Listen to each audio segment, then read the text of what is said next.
Fala pessoal, bem-vindos ao canal Tudo é Física. Eu me chamo Josébes Lopes. Hoje falaremos sobre força resultante. Na aula anterior, nós estudamos as leis de Newton para o movimento, que são três: inércia, princípio fundamental da dinâmica e ação e reação. Hoje nós estudaremos mais especificamente a segunda lei, que é o princípio fundamental da dinâmica, que diz o seguinte: que a força resultante que atua em um corpo é igual à sua massa em quilogramas. E aí eu expliquei também nessa última aula a diferença entre massa e peso, tá? Eu sugiro que você volte na aula anterior, dinâmica, aula 1. Massa em quilogramas vezes a aceleração em metros por segundo ao quadrado. Porém, nós temos que saber calcular a força resultante que age em um corpo. Força resultante nada mais é que a soma das forças que atuam em um corpo. No entanto, não é uma soma comum, uma soma escalar. É uma soma vetorial. Como assim vetorial? Força, assim como outras grandezas, velocidade também, por exemplo, aceleração, são grandezas vetoriais, ou seja, possuem três características: intensidade, direção e sentido. Não faz muito sentido falar apenas em uma força de 8 newtons. Uma força de 8 newtons atuou em um corpo. Beleza, isso é a intensidade. Mas atuou empurrando em qual direção? Empurrou na horizontal. Ótimo, isso aí é direção. Mas empurrou na horizontal para a esquerda ou para a direita? Isso aí seria sentido. Então, para que nós possamos definir uma força, uma grandeza vetorial, é necessário ter essas três características: intensidade, direção e sentido. E para somarmos essas forças resultantes, nós temos que também levar em consideração essas características. Não basta apenas somar os módulos, as intensidades. Módulo de uma força é o número que representa essa força, que representa a intensidade.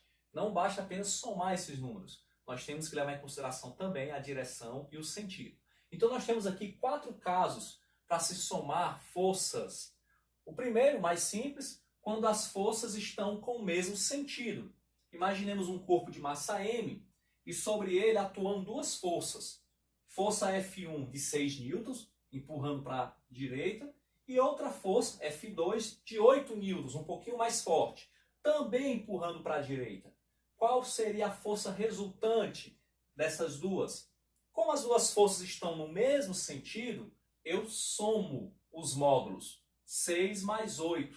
A força resultante é 14 newtons. Então a força resultante é 14 newtons também para a direita. Interessante que a aceleração, que também é uma grandeza vetorial, que também tem direção, também tem um sentido, sempre vai ter a direção e o sentido da força resultante. Então aqui no caso o corpo vai acelerar também para a direita. Mas se as forças tiverem sentidos opostos, força F1, 8 newtons para a direita. Já a força F2 está vindo contrário à força F1, 6 newtons. Então aqui no caso, vejam que os módulos 8 e 6 são os mesmos do primeiro caso. No entanto, sentidos contrários. Então, se são sentidos contrários, ao invés de eu somar as intensidades, os módulos, eu vou subtrair 8 menos 6. A força resultante é apenas 2 newtons. Para a direita. Por que para a direita? Porque é para onde está indo a maior força. Se a maior força tivesse vindo para a esquerda, seria 2 newtons para a esquerda. Veja que a aceleração ela também vai estar na mesma direção da força resultante, no entanto, menos intensa, porque a força resultante também é menos intensa do que no primeiro caso. Terceiro caso, e aqui vai começar a complicar um pouquinho só. Forças perpendiculares, ou seja, a direção dessas forças forma um ângulo de 90 graus. F1, 8 newtons, um corpo empurrando para cima, e F2 para a direita. E o ângulo entre essas forças, 90 graus.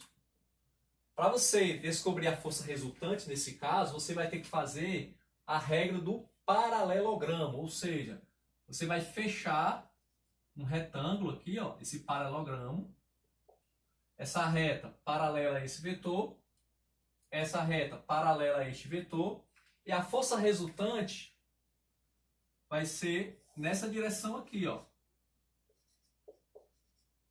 Essa é a força resultante entre essas duas forças. E, consequentemente, a aceleração também tem o mesmo sentido, a mesma direção que a força resultante, é diagonal. Mas qual é o valor dessa força resultante? Quando tem o mesmo sentido, eu somo. 6 mais 8, 14. Sentidos contrários, eu subtraio. 8 menos 6, 2. E quando elas estão perpendiculares, eu utilizo o teorema de Pitágoras. Veja que esse ângulo aqui é 90 graus também. E se eu tenho 6 newtons desse vetor, esse aqui é 8. Então eu vou ter 6 newtons, 8 newtons, 2 catetos. E a força resultante é a hipotenusa. É o maior lado do triângulo, que está oposto ao ângulo de 90 graus. Quando eu tenho um triângulo retângulo, que é esse caso aqui, triângulo retângulo, 90 graus, 8, 6, eu quero saber quem é a força resultante, quem é a hipotenusa. Eu utilizo o teorema de Pitágoras, que diz o seguinte: hipotenusa ao quadrado é igual à soma dos quadrados dos dois catetos. Essa é uma regrinha bem simples, que é vista no fundamental ainda na matemática. Força resultante ao quadrado, 6 ao quadrado, 36. 8 ao quadrado, 64. Eu estou usando esses valores 6 e 8 para todos os casos para mostrar para vocês que com as mesmas forças, se eu mudo a direção delas, eu tenho outro valor para a força resultante. Mas vocês vão se deparar com questões com outros valores. Qualquer valor pode aparecer aí. Mas o que você tem que ter em mente é que se tem o mesmo sentido, eu somo. Se tem sentidos diferentes, opostos, eu subtraio. Se são perpendiculares, faço Pitágoras. Continuando, 36 mais 64 é 100. Força resultante ao quadrado é igual a 100. Quem é a força resultante? Vamos pegar esse quadrado, passar para outro membro como raiz quadrada. Raiz quadrada de 10, de 100, melhor dizendo, é 10 newtons. Então a força resultante de 8 e 6, quando eles estão perpendiculares, é 10. E o quarto caso, quando as forças têm direções oblíquas, ou seja, o ângulo entre as duas forças puxando esse corpo, o ângulo é diferente de 0, é diferente de 90, está entre 0 e 90. 10, 20, 30, no caso que eu peguei 60 graus. Quem é a força resultante? Vamos fechar o paralelogramo, regra do paralelogramo também. Essa retinha paralela aqui, ó. E agora essa paralela ao F1. Pronto, fechei o retângulo, o paralelogramo.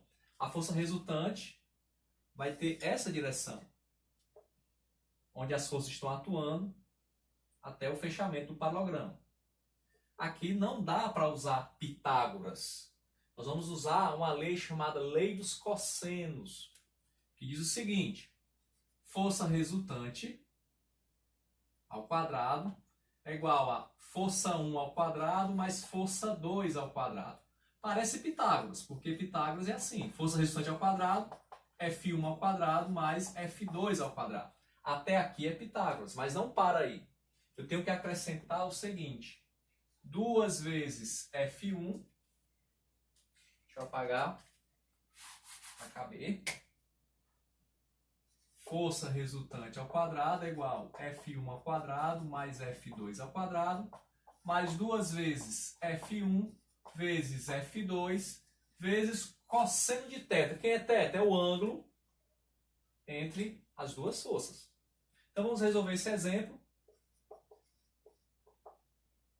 8 ao quadrado mais 6 ao quadrado, até aqui é Pitágoras, mas eu acrescento, ó, 2 vezes F1 é 8, F2 é 6, e o cosseno do ângulo, cosseno de 60.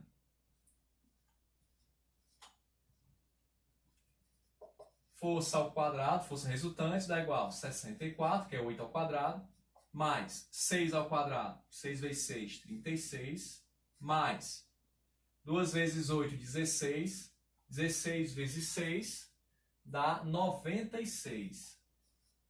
Vezes cosseno de 60. Cosseno de 60, as questões costumeiramente dão esses valores, cosseno de 60 é 1/2, que é igual a seno de 30. 64 mais 36 dá 100. 96 dividido por 2, 48. Então a força resultante ao quadrado é igual a 148. Passa como raiz quadrada de 148 não tem número inteiro, então nós vamos fazer uma fatoração para tentar simplificar. Dividido por 2 dá 74.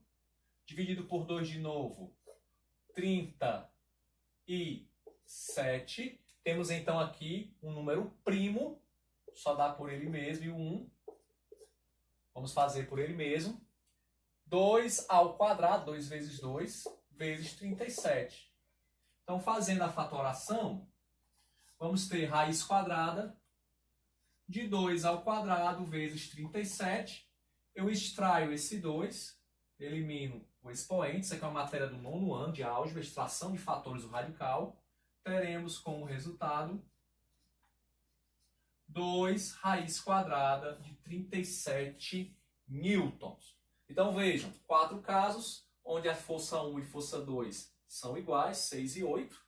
No entanto, dependendo da direção entre essas forças, nós temos força resultante diferente. Tá? Então é assim que se calcula a força resultante. Se tem o mesmo sentido, você soma. Sentidos contrários, você subtrai. Se forem perpendiculares, você faz teorema de Pitágoras. Quadrado da hipotenusa é igual à soma dos quadrados dos catetos. E se for oblíquo, um pouquinho mais complicado, lei dos cossenos. Teorema de Pitágoras mais 2 vezes força 1, força 2, cosseno do ângulo entre essas forças. Ok? Então, espero que você tenha gostado de mais esse vídeo. Se tiver gostado, peço que você dê um like no vídeo, se inscreva no canal. Aguardo você nos próximos vídeos. Bons estudos!